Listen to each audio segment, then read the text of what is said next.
lahat at ngayon nga po pala ay araw na ng Huwebes at tayo po ay ngayon lamang nagmakas gawa ng tayo po parang pinakasok niya. Kaya ngayon lamang ulit ako lumabas at lagi rin tayo nanonood ng mga nangyayari sa loob at labas ng bansa ay ating pinapanood para makita rin natin yung mga nangyayari at totoong nangyayari talaga. Nakakaano lang ang mga nangyayari na ngayon. Hindi lang Pilipinas na nakakalam ng problema natin at buong bansa talaga nakamonitor na kung ano ang nangyayari talaga sa ating bansa. Dahil sa ng bawat isa ay balita ng mga kung ano-anong mga problema kaya parang sunog na lumaki at nalaman na ng buong bansa ang totoong problema natin. Bilang isang OFW ay ako naman ay lagi lang akong nakadepende sa mga kung ano man kainan natin kung ano man ang kainan na ng mga nangyayari. Wala na tayo man daw sila rin makakaresolve niya. Kaya sana tayo mga Pilipino ay hindi tayo magkahati-hati dahil lamang sa ganyan. Sana maging maayos ang ating bansa kasi dami na naghihirap katulad namin. Ilang buwan na kami rito nasa ibang bansa kami pero ilang buwan na kami walang trabaho at hindi pa namin alam kung makukuha pa namin ng aming mga benefits kasi tapos na ang aming pinaglaban at nanalo na tayo pero hanggang ngayon ay hindi namin alam. Tapos kung mapapawi kami tapos problema pa rin dadat na natin sa Pilipinas, wala na magiging resolve pa talaga puro problema ang ating kakaharapin. Kaya sana doon sa mga namumuno sa ating sa ating bansa ay pagtuunan din yung mga mahirap, hindi yung puro lang tayo mga pagalingan ng pagalingan, kasuhan ng kasuhan. Hindi ba kakatulong sa bansa natin yan yung mga ganyan kawawa yung mga maliliit na walang mabuti yung mga nakatangat sa buhay, hindi sila masyadong apektado dyan. Pero paano yung mga nasa lower class na katulad natin, tayo unang maapektuhan dyan. Kasi bangayan ang bawat isa parang tayo tatawa na lang siguro tayo ng mga taga-ibang bansa na kasi para tayo mga aso at pusa na bangayan palitan ng mga kaso doon, kaso dito. Kaya walang pag-aasenso ang ating bayan ganyan. Sana maging okay ng lahat at magkaayos na sana sila kung pero sa tingin ko yung ganyan nangyari kay dating Pangulong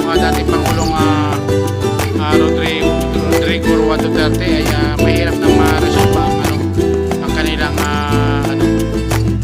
kanilang relasyon, mahirap nang maayos kasi dumating na sa international court ng problema kaya parang ito naman ay aking parang sasalubin ko lang yun.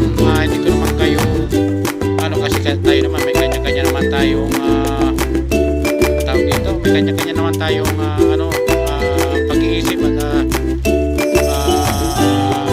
puro isang ay sa akin naman ay sa akin lamang kaya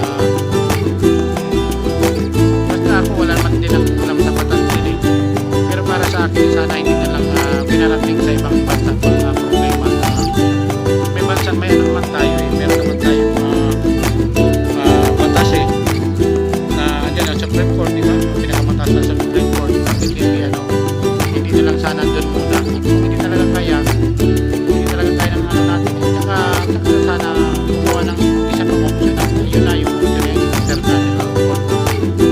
Sa akin lang yun at wala naman akong yun ay sasalubin ko lamang kayo ay malaya din na magkakaroon ng sarili niyong opinion at wala akong pinapanitan dito sa nangyari. Ang sa akin lamang nawawa tayo mga maliliit, tayo ang naiipin dito sa mga nangyayari, yung mga dating mahirap nag-reflect pang hirap kasi hindi na napagtutuunan yung mga problema ng mga mahirap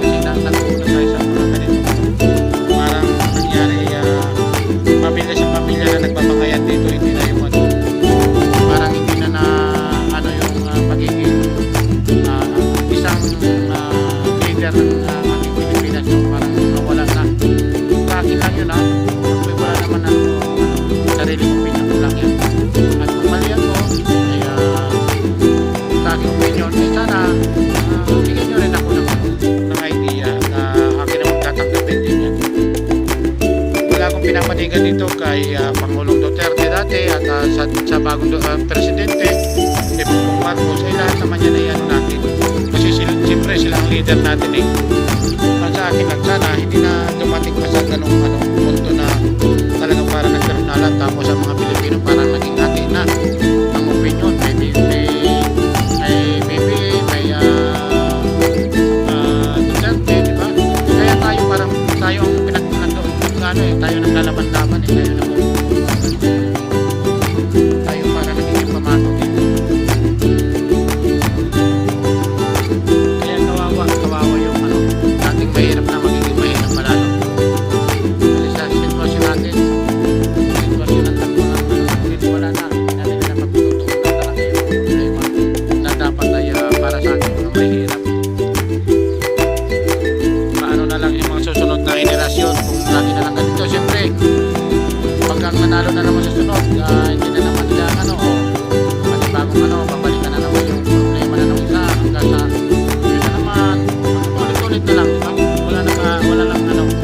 Wala nang tawag dito, wala nang katapusan ang problema, wala nang katapusan hanggang sa ando na sa kapuha natin mga ando na hanggang yan ang may papamana ng ating pamahalaan, ganyan lang.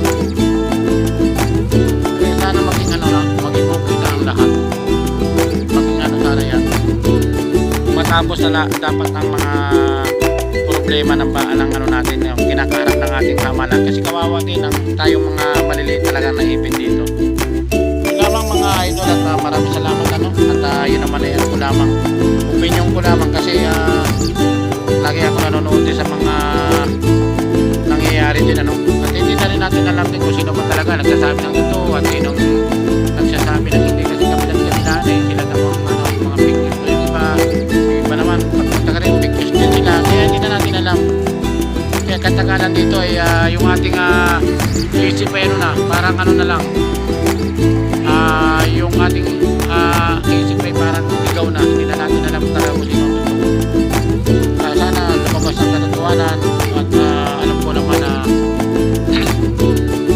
andyan na yan sa yung case ni dating Pangulong Duterte ay nandun sa ICC, at sana ay maging lumabas ang katotohanan, talagang may kasalanan siya. Ay alam ko naman na talaga mahirap yung mga nagiging presidente, alam ko mahirap kasi ikaw lang ako ng responsibilidad ng yung mga nangyayari katulad niya na sa ipinibintang sa kanya talaga sa mga ibinabato sa kanya. At nag-warning din naman siya dati, hindi ko naman sa nag-warning naman din siya dati na umalis kayo sa ganyang ewan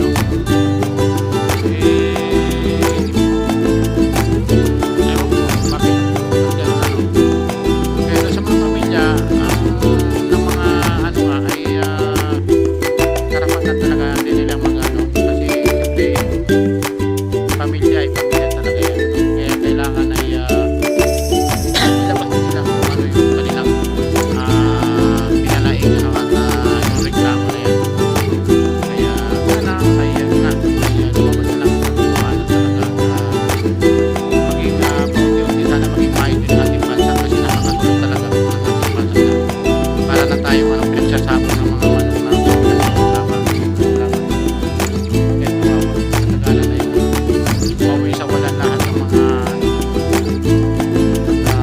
tayo talagang nasa lower class na kawawang dito. Yun lamang mga idol, bye bye po, maraming salamat at ingat man tayo lahat, mag-ingat po tayo lahat tayong hati-hati sana at magsama-sama tayong lahat